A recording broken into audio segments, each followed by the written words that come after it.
আসসালামু আলাইকুম। আমি ডাক্তার জুলফিকার আলী। আজকে কথা বলবো স্ক্যাবিস বা খোসপাসরা নিয়ে।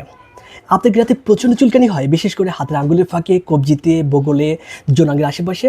পরিবারের একজনের পরে কি অন্যরাও চুলকাতে শুরু করেছে? তাহলে আপনি স্ক্যাবিস বা খোসপাসরা হয়ে থাকতে পারে। স্ক্যাবিসটা আসলে কি? স্ক্যাবিস হলো একটা ক্ষুদ্র পরজীবী, যেটা ছোট পোকার কারণে হয়। এই পোকা আমাদের ত্বকের নিচে গিয়ে ডিম পাড়ে এবং সেখান থেকে আমাদের প্রচণ্ড চুলকায়, বিশেষ করে রাতে বা ঘামলে বা গোসলের পরে। স্ক্যাবিস আপনি ডাক্তারকে দেখালেই ডাক্তার দেখেই শনাক্ত করতে পারেন, কোনো টেস্টের প্রয়োজন হয় না। এবার সে চিকিৎসার কথায়। এই স্ক্যাবিসের চিকিৎসায় আমরা সাধারণত একটা ক্রিম ব্যবহার করে থাকি। এই ক্রিমটা তবে মুখে খাওয়ার ওষুধও আছে, তবে ক্রিমটা বেশি কার্যকরী। ক্রিমটা আপনি কীভাবে লাগাবেন? আপনার পরিবারের একই সাথে প্রথম কথা হলো যে সবাইকে লাগাতে হবে যাদের সাথে ক্লোজ কন্ট্যাক্টে আছে। যদি বিশেষ করে আপনার বাসায় কোনো বাচ্চা থাকে, ওই বাচ্চা সবার করে যাচ্ছে, সেক্ষেত্রে পুরো পরিবারই লাগাতে হবে। অথবা যাদের সাথে একই বিছনায় থাকেন অথবা ক্লোজ কন্ট্যাক্ট আর কি, এদের সবাইকে লাগাতে হবে। এই ক্রিমটা কীভাবে লাগাবেন? যদি আপনি বড় হয়ে থাকেন, বড়দের ক্ষেত্রে গলা থেকে পা পর্যন্ত পুরো শরীরে লাগাতে হবে। কিন্তু যদি আপনার মুখে, মাথায় চুলকায়, সেক্ষেত্রে মাথা থেকে পা পর্যন্তই লাগাতে হবে মূলত। আর যদি আপনার বাচ্চা, বিশেষ করে 3 বছর বা তার ছোট বাচ্চাদের ক্ষেত্রে আমরা বলি মাথা থেকে পা পর্যন্ত লাগাবেন, শুধু চোখে আর ঠোঁটে ব্যবহার করবেন না। এরপরে আপনি কিভাবে লাগাবেন? আজকে একবার লাগাবেন, আবার 7 দিন পর একবার লাগাবেন। 2 বার লাগে আপনাকে 1.5 মাস অপেক্ষা করতে হবে।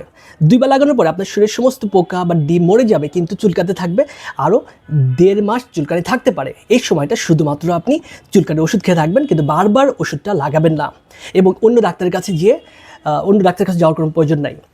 এখন আপনি তো ওষুধটা লাগালেন, কিভাবে বললাম যে আপনি রাতে লাগাবেন, 12 ঘন্টা পরে গোসল করবেন, আবার 7 দিন পরে রাতে লাগাবেন, 12 ঘন্টা পরে গোসল করবেন। এবার কাপড়ের চিকিৎসা কীভাবে করবেন? কাপড়ের চিকিৎসা করার জন্য কাপড়েতে প্রচুর পোকা থাকে, এই পোকাগুলো মারতে হবে, নাহলে তো আপনি সুস্থ হবেন না। সেক্ষেত্রে আমরা যেটা বলি সেটা হলো যে আপনি গত 5 দিন যাবত যে কাপড়গুলো ব্যবহার করছেন এবং আগামী 5 দিন যে কাপড়গুলো আপনি পরবেন, শুধু সেই কাপড়গুলো আপনি গরম পানিতে কাচবেন। 50 ডিগ্রি সেন্টিগ্রেড তাপমাত্রায় 10 মিনিট রাখলে এই সমস্ত পোকা মরে যায়। কাপড়গুলা কাচার পরে রোদে শুকায়ে রেখে তারপরে আপনি ওষুধ লাগাবেন এবং যেদিন লাগাবেন ওই দিন সকালে ঘুম থেকে উঠে আপনি এই পরিষ্কার কাপড় পরবেন এবং আগের ব্যবহার কাপড়গুলো গরম পানিতে কেচে দেবেন। এখন আপনি যে এই যে 2 বার ক্রিমটা লাগালেন, আজকে আর 7 দিন পরে, এই 2 বার লাগানোর পরে আগামী 1.5 মাস আর লাগাবেন না। এখন যদি 1.5 মাস পার হয়ে গেল, তারপর আপনার চুলকানি ভালো হয়নি, সেক্ষেত্রে আপনাকে এই ক্রিমটা আবার পুনরায় লাগাতে হবে। 2 বার করে একই নিয়মে আবার লাগাতে হবে। আবার অনেক সময় দেখা যায় যে রোগীদের চুলকাইতে চুলকাইতে পুঁজ হয়ে যায় বা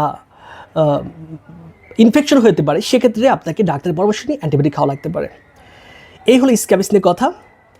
যদি ভিডিওটি আপনার ভালো লেগে থাকে, আপনি যদি উপকৃত হয়ে থাকেন, তাহলে এই রোগটা আসলে পুরো বাংলাদেশ ছড়াই গেছে। আপনি ভিডিওটা শেয়ার করে অন্যদেরও দেখার সুযোগ করে দিন, যেন তারা উপকৃত হতে পারে। সবাইকে ধন্যবাদ। আসসালামু আলাইকুম।